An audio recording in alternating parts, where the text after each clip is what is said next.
Bonjour Guillaume, Bonjour.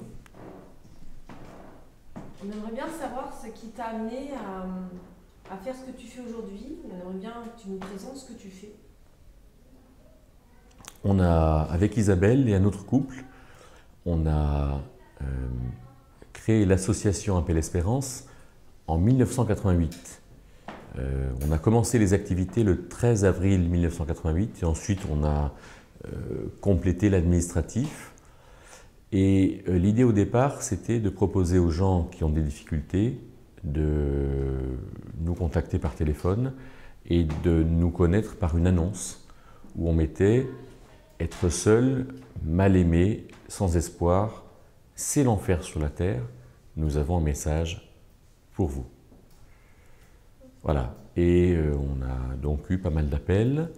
Et puis ensuite, les activités mes activités ont pas mal évolué parce qu'au départ, on avait des contacts ponctuels, on faisait de l'encouragement, on accueillait, on allait aider à faire ceci, cela, emménager, déménager.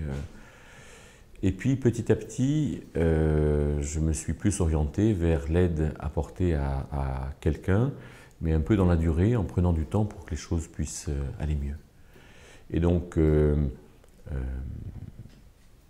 j'ai fait ça étant opticien, j'étais responsable de magasin entre 88 et 94. Et en 94, j'ai commencé à le faire à plein temps. Et là, j'ai commencé à faire des formations et j'ai suivi dans le cycle de l'ACC, l'Association des conseillers chrétiens, qui est une association européenne, des formations avec des formateurs comme Bruce Thompson, qui est un néo-zélandais, qui a écrit Les murs de mon cœur. Ensuite, je l'ai fait avec Jacques Poujol et puis avec John van den Hoggen, qui est quelqu'un d'origine hollandaise, mais qui est installé dans le nord, près de Lille. Et puis, donc, les choses ont continué. Et j'ai finalement, parce que j'avais pas mal de rendez-vous par semaine, j'ai eu jusqu'à 35 rendez-vous d'une heure dans la semaine, ce qui en fait 7 par jour du lundi au vendredi. J'ai proposé une formation en 2005 qui posait l'essentiel de mon travail et qui me permettait de travailler avec d'autres personnes et de ce fait de répartir un peu la charge de travail et de pouvoir accueillir les gens de manière correcte. Voilà, donc aujourd'hui, mon travail essentiel se fait dans un bureau qui est près de ma maison, à Aix-en-Provence, au siège social de l'association, et j'accueille donc soit par téléphone, soit au bureau, quelquefois par mail ou par Skype, des personnes 1 heure par semaine pendant 1 ou 2 années scolaires. D'accord. Alors, vous travaillez en équipe? Alors je travaille en équipe parce que j'ai des collaborateurs, mais chaque collaborateur est autonome. Nous ne sommes pas des thérapeutes, hein, nous faisons de la pratique pastorale, c'est-à-dire un travail, on pourrait dire chrétien, au niveau spirituel, qui est de se reprendre au niveau spirituel dans notre relation avec Dieu et de comprendre comment est-ce qu'on peut sortir de difficultés. Le thérapeute, lui, il va mettre en œuvre une technique qui pourrait être par exemple une technique comportementaliste comme l'ergothérapie, la thérapie par la poterie, par le chant, par différentes choses, ou la méthode Vitose, qui est une méthode de reprise sur le réel par le fait de toucher, le fait de faire différentes choses. Donc ça, c'est de la thérapie. La thérapie, c'est la mise en œuvre d'une technique pour qu'on puisse sortir d'une difficulté. Alors que la pratique pastorale, c'est le fait de travailler à ce que ma relation personnelle, moi souffrant, aille mieux, et de ce fait de balayer un ensemble de choses dans lesquelles j'ai des difficultés, et parce que je travaille à ma relation personnelle avec Dieu, alors les choses aussi prennent plus d'assurance, plus de perspective, hein, je suis plus serein, plus calme par rapport à mon passé, etc. Alors justement, parle-nous un petit peu des outils que tu utilises lors d'un entretien pastoral que tu as avec un chrétien ou même un non-chrétien? Ces outils sont assez élémentaires, assez simples, comme finalement les outils de base de la psychologie.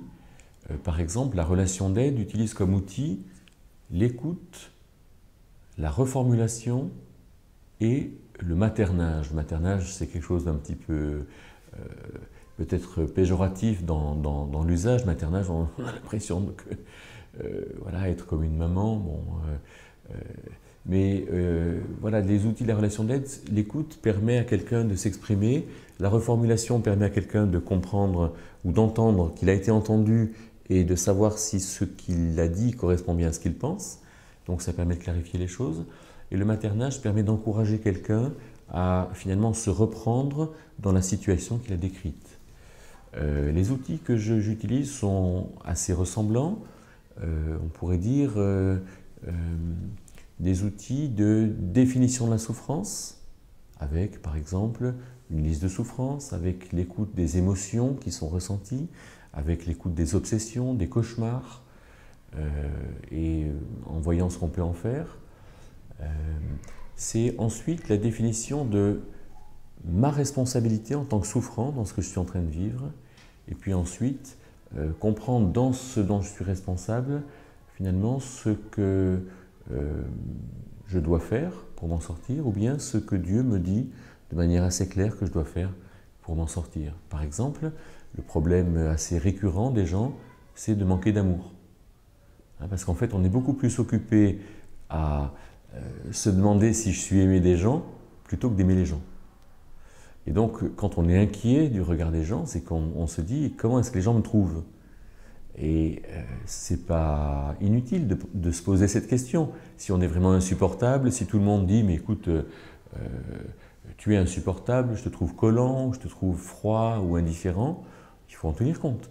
Mais donc la vie des gens est importante. Mais le plus important, c'est que moi je suis dans une démarche d'aimer, c'est-à-dire de respecter, de connaître, de comprendre, d'accompagner, de me donner aux gens, de me donner à connaître, pour que les gens puissent me connaître. Et donc cette démarche d'amour est une démarche qui est souvent oubliée ou pas bien connue, et ce qui fait qu'il faut apprendre aux souffrants à aimer. C'est pour ça que une séquence sur l'amour nous permettra de bien définir ce que ça peut être, et de ce fait, un souffrant, quelqu'un qui a des problèmes, quand il va écouter ça, alors il va comprendre de quelle manière il peut aller vers les gens et que ça se passe mieux. Voilà donc quelques outils de manière simple. Alors j'imagine dans cette démarche chrétienne, moi en tant que patient, il faut que j'ai quand même une connaissance de base de ma Bible, de notions chrétiennes. Donc ça s'adresse à des patients qui ont déjà cette connaissance-là. Et à quel degré faut-il avoir cette connaissance pour accéder entre guillemets à cette thérapie ou te rencontrer? Ça s'adresse à toute personne. On n'a pas besoin d'être chrétien pour prendre rendez-vous avec moi ou avec quelqu'un de l'équipe. C'est intéressant de faire la différence entre les cadeaux que Dieu nous fait et celui qui fait les cadeaux. Quand j'ai compris de la part de Dieu ce que c'est que l'amour, parce qu'en fait je l'ai lu dans la Bible, ou j'ai médité, j'ai réfléchi, alors j'ai reçu un cadeau de la part de Dieu. Et si je sais ce que c'est que aimer, ou ce que c'est que respecter quelqu'un, alors j'ai reçu un cadeau. Ce cadeau, je peux le donner à quelqu'un. Je peux très bien parler à quelqu'un qui est athée, ou musulman, ou mormon, de l'amour. Et en fait, du point de vue humain, du point de vue humaniste, ce cadeau, ou cette réflexion sur l'amour est une réflexion qui libère. Parce que dès qu'on a compris ce que c'est que l'amour, alors on est mieux avec quelqu'un. Parler du cadeau ne m'oblige pas à parler de Dieu. Ce qui fait que quelqu'un qui ne voudrait pas que je parle de Dieu peut très bien venir me voir et je ne lui parlerai jamais de Dieu. Maintenant, dans la pratique pastorale, le cœur de la pratique pastorale, c'est de demander à Dieu d'intervenir dans le moment dans lequel on parle ensemble pour que vraiment Dieu agisse, Dieu fasse comprendre aux souffrants ce qu'il doit comprendre, là où il doit aller, ce qu'il ne doit plus faire, etc. Autrement dit, c'est vrai que De la même manière que sur la plaque qui est à mon bureau, hein, je suis dans un cabinet médical, il y a des généralistes, des cardiologues, des dentistes, des prothésistes, des kinés, etc., des thérapeutes, et moi il y a marqué accompagnement chrétien.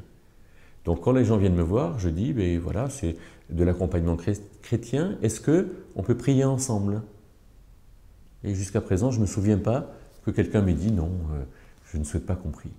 Peut-être une fois, une jeune fille au téléphone, une jeune fille de 17 ans m'a dit ça, mais je pense que ses motivations sont complexes. En tout cas, voilà, on peut parler de Dieu et cette forme d'accompagnement est ouverte à toute personne.